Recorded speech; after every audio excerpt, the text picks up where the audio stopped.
નમસ્કાર ખેડૂત મિત્રો, આજે આપણે વાત કરવાની છે મગફળીના પાકમાં સલ્ફર તત્વની અગત્યતા અને મગફળીમાં સલ્ફર તત્વ કેટલું આપવું।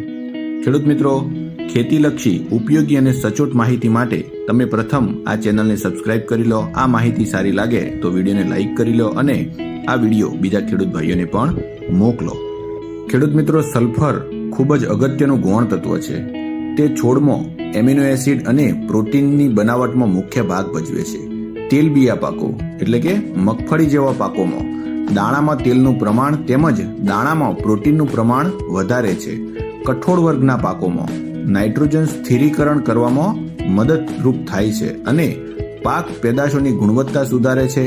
છોડમાં નાઇટ્રોજનનું પ્રોટીનમાં રૂપાંતર કરે છે।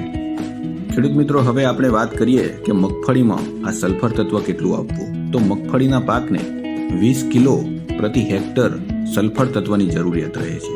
માટે આ 20 કિલો સલ્ફર તત્વ આપવા માટે આપણે જીપ્સમના રૂપમાં 150 થી 200 કિલો પ્રતિ હેક્ટર પ્રમાણે આપણે જીપ્સમ ખાતર છે એ આપવું જોઈએ। તો આ જીપ્સમ ખાતર છે એમાં સલ્ફર તત્વ હોય છે, સાથે સાથે જીપ્સમમાં કેલ્શિયમ પણ હોય છે। એટલે જે 20 કિલો જરૂરિયાત છે સલ્ફર તત્વની મગફળી માટે એ જીપ્સમના સ્વરૂપે આપણે મગફળીના પાકને મળી જશે। ખેડૂત મિત્રો, આ પ્રમાણે તમે મગફળીના પાકને સલ્ફર તત્વ આપો અને તે આપવાથી ઉત્પાદનમાં 20 થી 25% જેટલો વધારો જોવા મળશે।